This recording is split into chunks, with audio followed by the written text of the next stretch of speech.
Hi everyone, we're going to be reading The Invisible Boy by Trudy Ludwig and illustrated by Patrice Barton.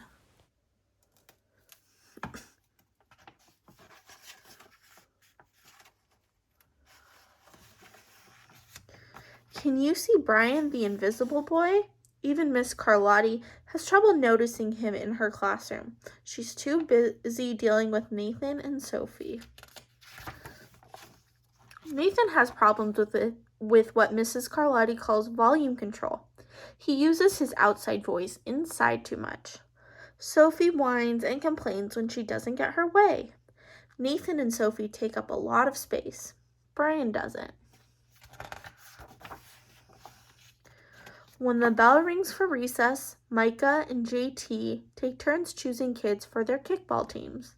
The best players get picked first, then the best friends of the best players, then the friends of the best friends. Only Brian is left, still waiting and hoping. JT glances in Brian's direction and, just as quickly, looks away. "We've got enough players for each team," he tells the others. "Let's play ball." In the cafeteria, Madison and her friends talk about her birthday party. "The rope swing over the pool was awesome," says JT. "Yeah, so was the water slide," adds Fiona. "That was the best pool party ever." "I'm so glad you guys had fun," says Madison. "Everyone did, except Brian. He wasn't invited."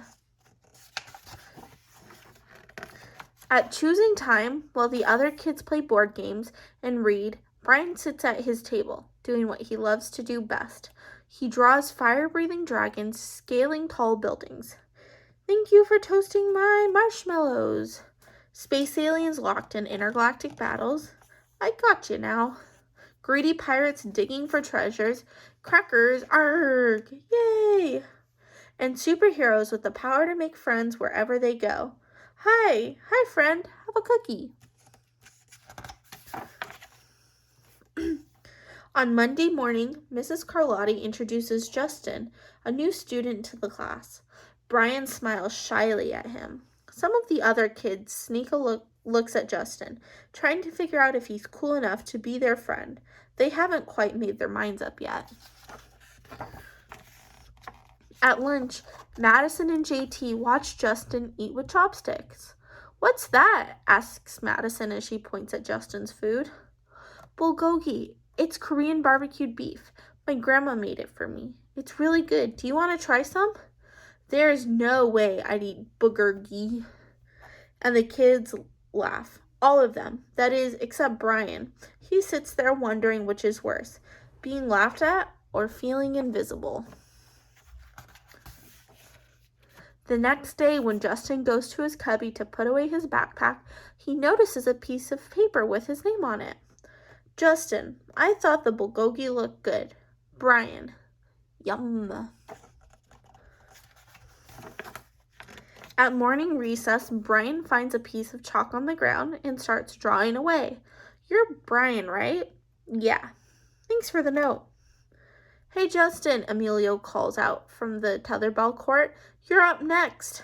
"Sorry, I gotta go," says Justin. "By the way, that's a really cool drawing," he adds before taking off. Back in class, Mrs. Carlotti asks the kids to team up in twos or threes for a special project. The kids scurry around the room to pair off. Brian heads towards Justin. "I'm already with Justin," says Emilio. "Find someone else." Brian looks at the floor, wishing he could draw a hole right there to swallow him up. "Mrs. Carlotti said we can have up to 3 people in our group. We're only 2. Come on, Emilio. Let him work with us." "Okay, I guess." Mrs. Carlotti gives the class directions for the project. "Your assignment is to work together to write a story about what you see in that photograph. Use your imagination and have fun." "Whoa, cool," says Emilio. "What kind of people do you think would live in houses like that?" "I don't know, but I bet Brian could draw them to go with our story," says Justin. Brian smiles as he takes out his lucky pen.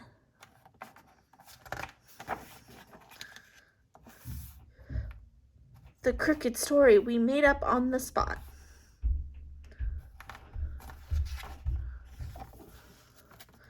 It's lunchtime again, Brian's least favorite part of the day.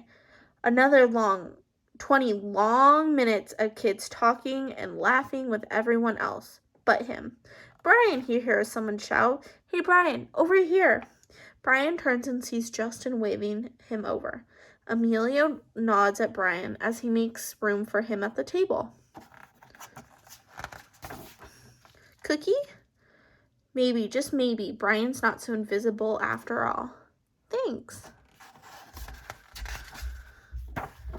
The end.